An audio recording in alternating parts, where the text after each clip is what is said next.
The Challenge of the Yukon. It's Yukon King, swiftest and strongest lead dog of the Northwest, blazing the trail for Sergeant Preston of the Northwest Mounted Police in his relentless pursuit of lawbreakers. On King! On, you husky! Gold discovered in the Yukon. A stampede to the Klondike in the wild race for riches.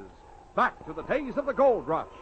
With Sergeant Preston and his wonder dog, Yukon King, as they meet the Challenge of the Yukon.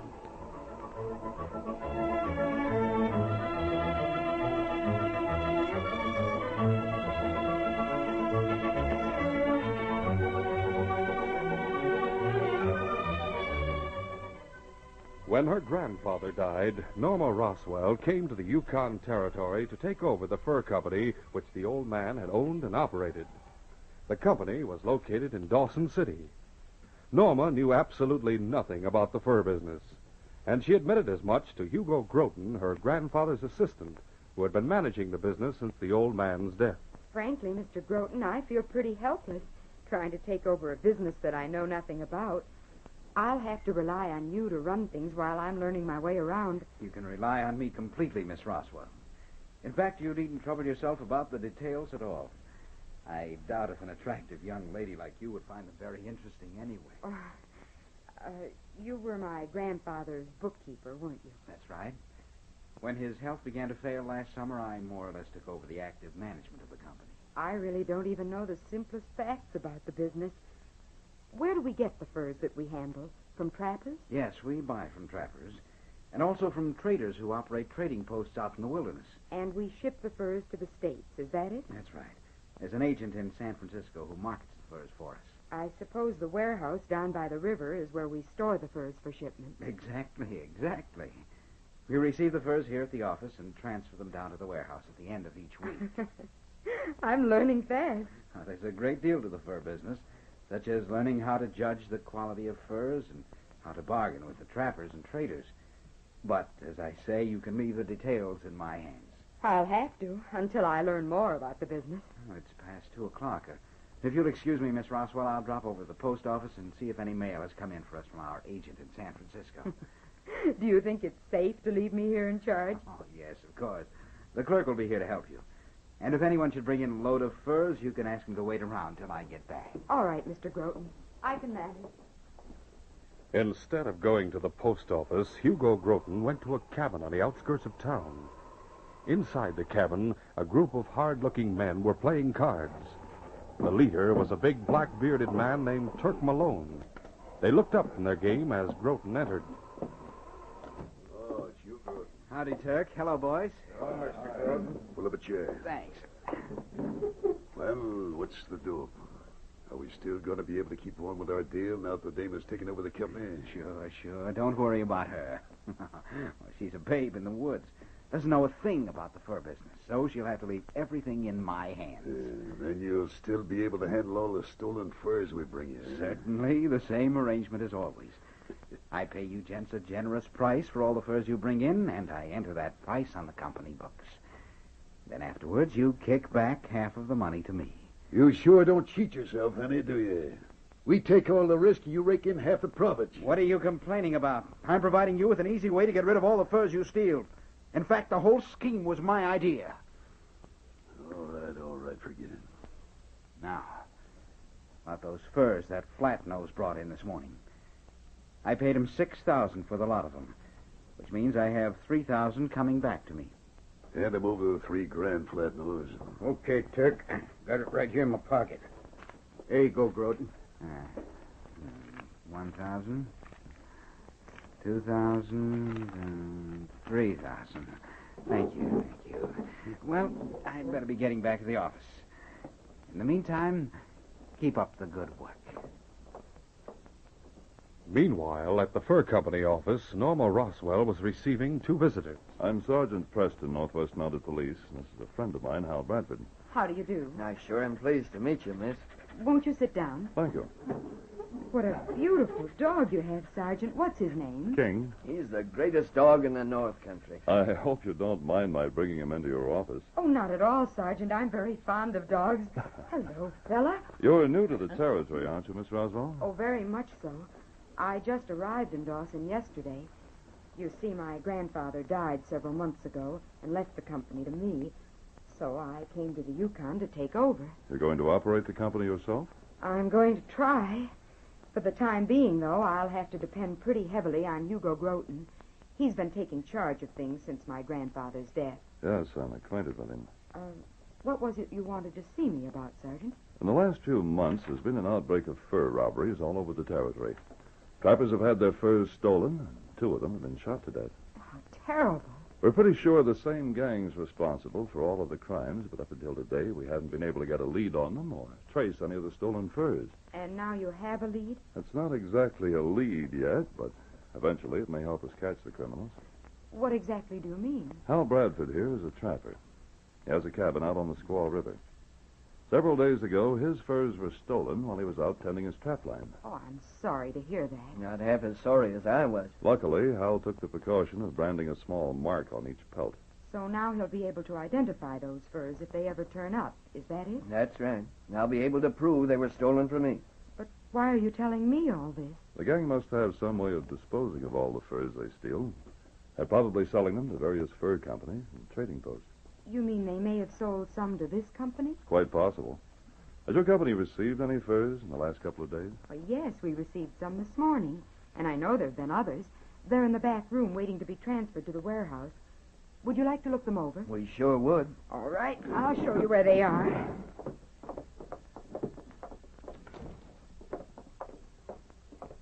They're right in here. What sort of furs were stolen from you? Well, among them, there were a couple of dozen silver foxes, a lot of beavers, some lynx, and a couple of wolverine pelts. Why, I believe that's just what was in the bale of furs we received this morning. Oh? They're right over here in the corner. My golly, those look like my furs. See if your brand's on the pelts.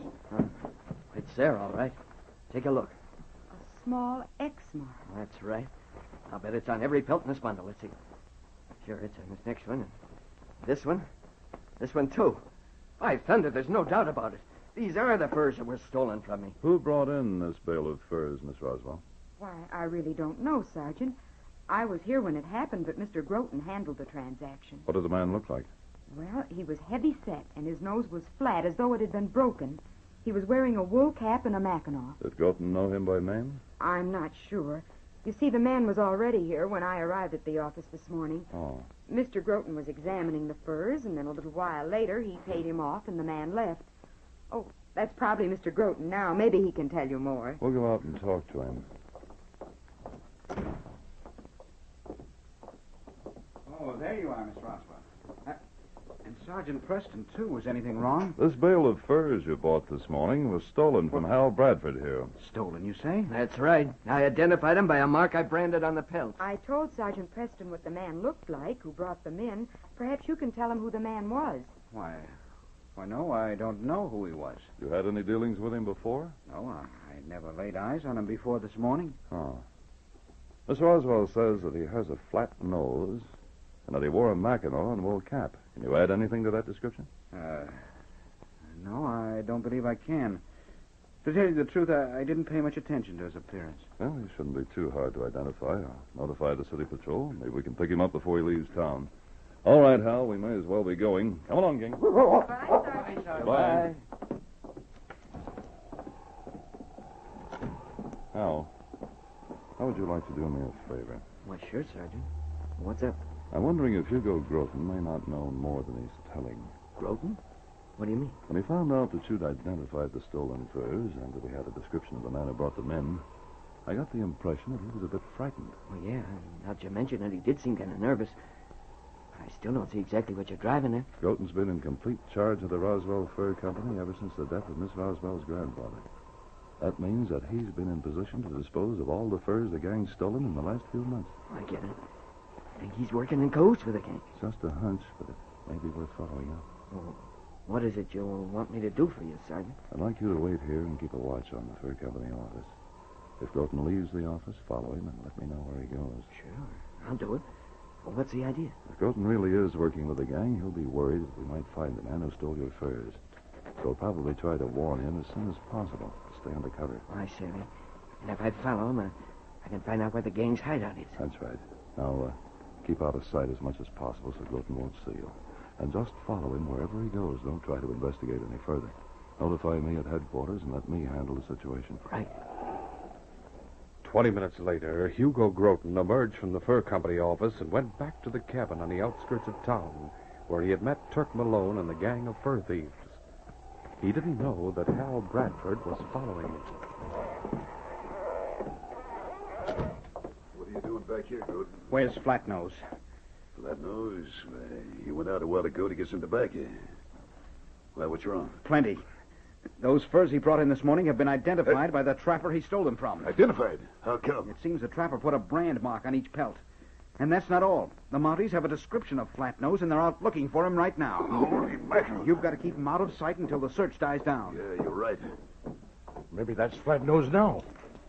Go on, get inside before I plug you. But, Bradford. Hello, Groton, you dirty crook. You know this guy, Groton? I'll say I know him, Flatnose. He's the trapper whose furs you brought in this morning. Yeah, what's that? Where'd you find him, Flatnose? Well, I was coming back to cabin. I spotted this guy trailing Groton. After Groton went inside, he hung around for a minute or so, sort of sizing up the place. So I figured I'd better put a gun on him and find out what he was up to. It was a mighty good thing you did. He identified those furs you stole from him, and now the Mounties are out looking for you. Jumping catfish. If you hadn't caught him, he probably would have gone to the Mounties and led them here to the hideout. Well, he won't go shooting off his mouth now. We'll see to that. Now, wait a minute, Turk. Yeah? If you're thinking of killing Bradford, that may not settle things. What do you mean? For all we know, it was the Mounties who told Bradford to keep a watch on me. If so, they're going to get mighty suspicious when they find out he's disappeared. Yeah, I never thought of that. You ain't suggesting we ought to turn him loose, are you? Not by a long shot. Well, what do you think we ought to do, Groton? I have a scheme that will account for Bradford's disappearance and at the same time put me completely in the clear. It'll make the Mounties think I had nothing to do with the fur robberies. Let's hear your scheme. Now, here's what I've got in mind. Right after I go back to the office, Flatnose can show up again with another bale of furs. Hey, I don't like that. Now, hold your horses a minute and listen. As soon as you show up, I'll pull a gun on you and pretend I'm going to holler for the police. Well, then what? Then you jump me and take the gun away from me. There'll be 3 of us there at the office, me and Norma Roswell and the clerk. You can tie us up or lock us in the back room and make your getaway. Well, that'll put you in the clear, all right. But how will that explain Bradford's disappearance? Very simple. The Mounties will think Bradford spotted Flatnose and went after him. They'll wait for him to come back. And when he doesn't show up, they'll figure he ran into trouble. Yeah, I see. That's plenty smart. Later that afternoon, after Hugo Groton had returned to the fur company, the crook called Flatnose entered the office. The clerk stared at him in surprise. Well, what are you staring at me that way for? Why, no particular reason. I'm just surprised to see you come back. You were here this morning, weren't you? Well, what if I was? It happens I got another bunch of furs to sell. Where's the factor? Mr. Groton's in his office, talking to Miss Roswell, the owner of the company. I'll go get him. You wait right here. All right, make it snappy. Certainly. I'll get him right away. Mr. Groton, Yes? What is it, Jad? that man who was here this morning, the one Sergeant Preston is looking for, he's here again. What's that? You mean the man who sold us those stolen furs? That's right, Miss Roswell. The fellow with the flat nose. He just came in with another bunch of furs. All the confounded nerve. We'd better go get Sergeant Preston right away. Mr. Groton, do you suppose you can keep him talking until the sergeant gets here? We'd better not take any chances. I have a gun here in this drawer. Yes, here it is. What are you going to do? I'm going to cover him with this gun and make sure he doesn't get away. Oh, for heaven's sakes, Mr. Groton, be careful. If he's a member of that gang, he may be a killer. Don't you worry, Miss Roswell. I can handle him. Get your hands up, mister. Hey, what are you pointing that gun at me for? I said get your hands up. All right, but what's the idea? The game's up, mister. We found out those furs you sold us this morning were stolen from a trapper out on the Squaw River. You can't prove that. Oh, yes, we can. The trapper has already identified them by a mark he branded on each pelt. Now then, I'd better search you and make sure you're not carrying a gun. Oh, no, you don't. Look out. Take this. Oh, I'll take that gun. That's better. Now reach. All of you. What are you going to do? I could kill the whole bunch of you. But the shots would make too much noise, so I guess I better just lock you up in the back room. All right, get moving. A short time later, at Mounted Police Headquarters, Sergeant Preston was talking to Constable Alex Ross. Any report yet from the city patrol, Alex? Not yet, Sergeant. But they've all been notified to be on the lookout. Sergeant Preston. It's the clerk from the fur company. What's wrong, Jed? Sergeant, that flat-nosed fella, he just showed up again at the office. Huh? Is he still there? No, he got away. Mr. Groton tried to hold him with a gun, but he knocked Groton down and got the gun away from him. He locked us all up in the back room. We just broke out a few minutes ago. Come on, Alex. We'd better get over there. When the two Mounties arrived at the fur company office, they learned the details of what had happened. Norma Roswell had been much impressed by Hugo Groton's apparent bravery. Even though that crook got away, I think it was very brave of Mr. Groton to do what he did. Don't you, Sergeant? Yes. Are you sure you feel all right, Mr. Groton? Your jaw's swollen. Yes, I'm quite all right, thank you. He hit me pretty hard, but I feel all right now. Strange he should have come back again the same day. Did he say what he wanted? He had another bunch of furs with him that he wanted to sell us. Probably stolen like the first bunch. Probably so. Any chance of King trailing him, Sergeant? Well, I'm afraid not, Alex. If he'd left something behind or if the office were empty, it'd be a different story. But as it is, there's no way for King to pick out his scent. Isn't there any hope of catching him? Oh, of course there is, Miss Roswell, and I'm sure we shall sooner or later. Oh, by the way, where are you living in case I have to get in touch with you? At the Victoria Hotel. I guess you know where my cabin's located. Yes, I do. All right, Alex. We may as well go back to headquarters. All right, Nothing more we can do here. Goodbye. Bye. I guess this puts Groton in the clear, eh, Sergeant? Looks that way, Alex. Apparently my suspicions were wrong. Yeah. Where's Hal Bradford? Why, I posted him right here in the shadow of this building. He's not there now. Where do you suppose he's gone? He must have seen the flat-nosed man. Decided to trail into the gang's hideout. Oh, yeah, that must be it. We'll just have to sit tight and wait till he gets back. By golly, if he does find their hideout, we ought to have the gang behind bars by nightfall. Let's hope so, Alex. Let's hope so. Nightfall came, and there was still no word from Hal Bradford. By 7 o'clock, the sergeant began to be seriously worried, in spite of Constable Ross's efforts to reassure him. Look, Sergeant, there's no call to be worried. The crook headed out to the creek somewhere. It may be a couple of hours yet before Bradford gets back to town. Maybe so, Alex, but I still can't help worrying. If anything's happened to Hal, I'll feel responsible. I'm sure he's all right. Say, wait a minute. What's the matter? I'm wondering if we were right to eliminate Groton as a suspect. Well, sure, why not? If he were mixed up with a gang, he would have warned the flat-nosed man not to show up again. And when he did show up, Groton certainly wouldn't have tried to capture him. There'd be too much danger of the crook squealing on him. True enough, but suppose that whole incident were staged just to make it look as though Groton were innocent. You mean the flat-nosed man showed up again just so Groton could put on an act for our benefit? That's right. No, but look, if they cooked up the whole thing beforehand just to throw us off the scent, that means Groton must have gone to the hideout and told him about the furs being identified. That's just the point. For all we know, Groton did go to the hideout. We've been figuring that Hal followed the flat-nosed man, but he may have followed Groton and been captured by the gang. Holy smoke, I never thought of that. Alex, I'm not going to wait any longer. I'm going to talk to Miss Roswell and find out if Groton left the office any time after Hal and I were there. I'll go with you, Sergeant. All right, got your park on. Let's go. A short time later, the two Mounties arrived at the Victoria Hotel and knocked on the door of Norma Roswell's room. Oh, it's you, Sergeant. Won't you come in? Why, no thanks. We just stopped by to ask you a question. Do you know if Hugo Groton left the office between the time Hal Bradford and I were there and the time I came back with Constable Ross? Why, yes, he did. Oh? He went out just a little while after you and Mr. Bradford left with the stolen furs. Why? You say where he was going? Yes, he said he was going to the Yukon Territorial Bank to discuss our account with the manager. Thanks. That's all I wanted to know. Why do you ask, Sergeant? Is anything wrong? Well, I hope not, Miss Roswell. I'm just checking up, that's all. Come on, Alex. Right, Sergeant. After leaving the hotel, the two Mounties went to the home of the bank manager, Henry McLeod. What was it you wanted to see me about, Sergeant? You're acquainted with Hugo Groton, aren't you? Hugo Groton? Why, of course. He's the manager of the Roswell Fur Company. Did Groton come to see you at the bank this afternoon? No. In fact, I haven't seen him for several weeks. Were you at the bank all afternoon? Aye. I come back immediately after lunch and didn't leave until 5 o'clock. Then there's no chance that Groton came to the bank and missed you. Of course not, Sergeant. I'm sure he never came in. Thanks for the information. Alex, I think we'd better go to Groton's cabin and have a little talk with him. Good, sir. Meanwhile, after locking up the office for the night and eating his evening meal at the cafe, Hugo Groton had gone to the gang's hideout. Howdy, boys. Well, it's about time you were showing up, Gordon. What's the matter? You weren't worried, were you? Well, we haven't been chewing our fingernails, if that's what you mean. But we want to find out how things stand. Yeah. Well, you can relax. Everything's under control. You mean they fell for that act you and me put on over at the fur company office? Hook, line, and sinker. I could tell from their faces they were plenty puzzled, but they're convinced I'm innocent. What about Bradford? They say anything about him? Not a word.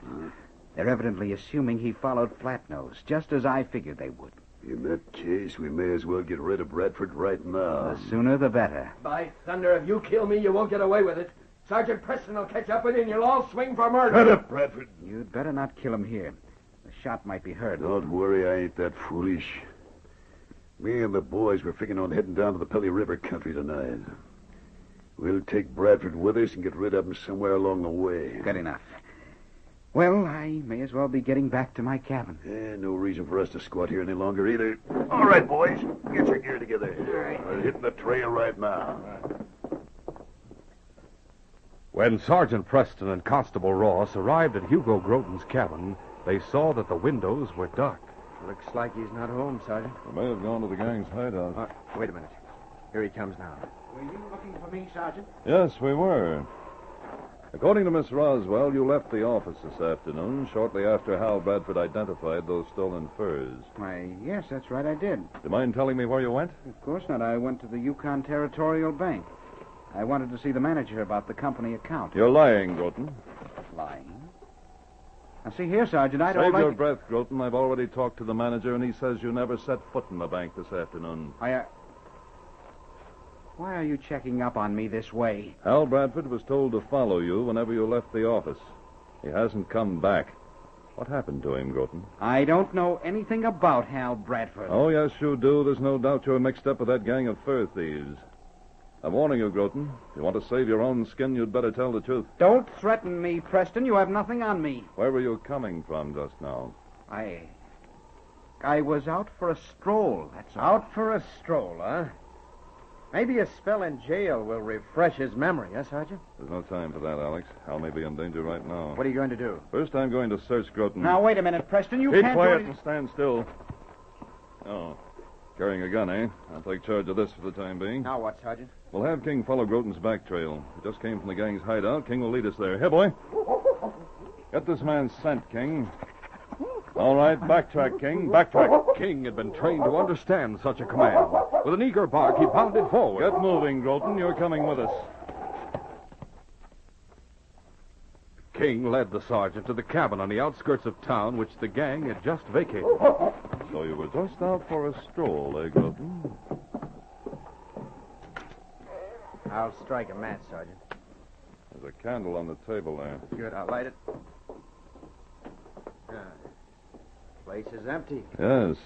But from the looks of these cans and bottles, people have been living here very recently. King had caught a familiar scent, the scent of the man who had been with his master earlier that day. Suddenly, he gave an eager whine. What is it, boy? He's found something. It's a mitten. Alex, this is one of Hal Bradford's mittens. Are you sure? I'm positive. He made them himself out of wolverine fur. He was showing them to me just this morning. The gang must have been holding him prisoner here. All right, Groton. King's just proved that Hal did follow you here to this cabin. You're still going to play innocent? I have nothing to say. I've already told you I know nothing about Bradford. Very well. Suit yourself. But I warn you, if anything has happened to Hal, you'll hang for murder. What'll we do with Groton, Sergeant? Take him to headquarters and hold him on suspicion. And we're coming back to this cabin and put King on Bradford's scent. Meanwhile, Turk Malone and the other 4 members of the gang were traveling southward. Several hours after leaving the cabin, they came in sight of a small canyon. Hal Bradford was lying on Turk's sled, bound and gagged. Oh, there. What are we stopping for, Turk? That canyon over there is a good place to get rid of this guy. We'll take him down there, shoot him, and dump his body. It'll be spring before anyone finds him. If they ever do find him, that is. That's it. All right, let's go. Mush, you husky. Mush on. A short time later, the gang halted their teams inside the canyon. Oh, you mutt. Bradford. This is where you get off. Heave him into that snowdrift, Turk. Yeah, that's what I'm gonna do. Which one of us is going to plug him? That don't matter. We can all take a few pot shots at him for target practice. I'll take the first shot. Here goes. As Turk raised his gun to fire, a shot suddenly rang out from the rim of the canyon. Turk fell as Flatnose raised a cry of alarm. Mounties, up there on the cliff. Surrender in the name of the clones. Surrendered nothing. The crooks dropped to the ground behind their sleds and tried to shoot it out. But the Mounties had the advantage of a higher position. And after two more of the gang had been put out of action, the remaining two men quickly gave up the fight. We give up. Don't shoot no more. Drop your guns. Stand up with your hands in the air. While Constable Ross remained on the cliff, keeping the men covered with his carbine, Sergeant Preston descended into the canyon and took charge of the situation. After he had collected the crooks' guns, Constable Ross followed him into the canyon and helped him handcuff the prisoners. Then the sergeant untied Hal Bradford. There you go, Hal. Thanks. You sure saved my life, Sergeant. Man alive, I thought I was a goner. Sorry I ever got you into this, Hal. How'd they manage to capture you? Rotten luck, that's all. It just happened that Flatnose came back to the hideout at the wrong time.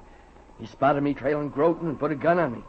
Oh, by the way, how did you manage to get here? King followed Groton's back trail to the gang's hideout. There he found your mitten. That put us on your trail. Good old King. I was hoping you'd find that mitten. You dropped it on purpose? Yeah, just in case you did locate the hideout. I managed to pull it loose just before the gang hauled me out to the sled. I figured you'd recognize it because I was showing you my mittens this morning. Good thing you did. Oh, where's Groton now? We took him to headquarters and held him on suspicion. In spite of the evidence, he refused to admit that he was mixed up with a gang or knew anything at all about your disappearance. By thunder, if Groton thinks he's going to leave us holding the bag, he's got another thing coming. He was the one who schemed up all these fur robberies in the first place. You're doggone right he was. And I'll testify to that in court. Don't worry. With your testimony and that of Hal Bradford, we'll have no trouble convicting him. 3 of the gang wounded, 2 wearing handcuffs, and Groton in custody back at headquarters. Looks like we'll have no more trouble with this particular gang of fur thieves, eh, Sergeant? Right, Alex. Once Groton and these men have been sentenced, this case will be closed.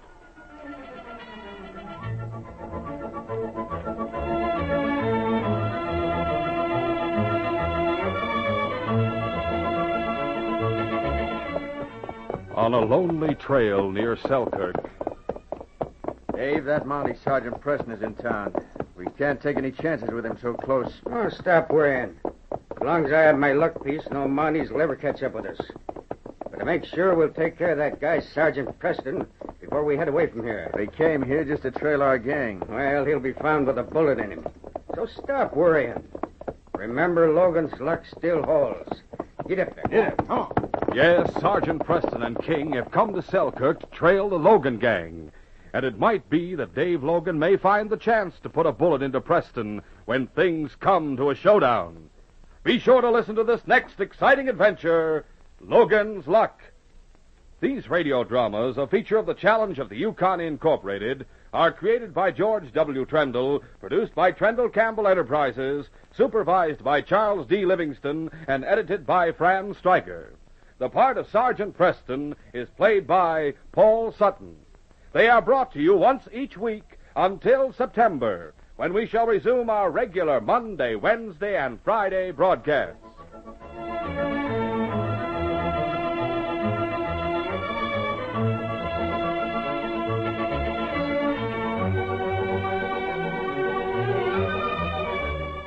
This is J. Michael wishing you goodbye and good luck until our next broadcast.